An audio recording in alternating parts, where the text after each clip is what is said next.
Do you know what holiness means? It's a bit of a challenge, that one, hey?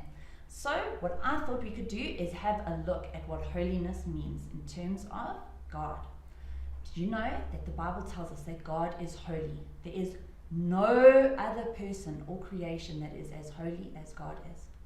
Now, holiness means that God is perfect. He has no sin in him, and he is absolutely perfect. Right, in the world though, we have sin. Really ugly looking sin. But if we tried to put some sin in God, nothing can change God. He will remain perfect. Did you know that we are created in God's image?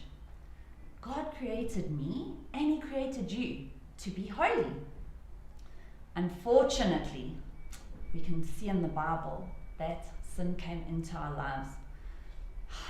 I know it would be really nice if we could just blame Adam and Eve and be done with it, but the Bible tells us in Romans that all have sinned and fall short of God's glory. That means, as much as I don't want to, sin even entered my life.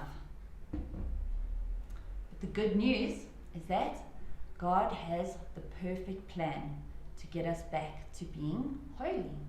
He sent his son, Jesus. Jesus is perfect. He has absolutely no sin in him, just like God. So now, what happens next? Well, Jesus then, he died on the cross for us, and he took on all of our sin. Isn't that amazing? He doesn't just leave us there empty. He then takes us and he fills us with his Holy Spirit, so that we once again can be holy, just the way God has called us to be.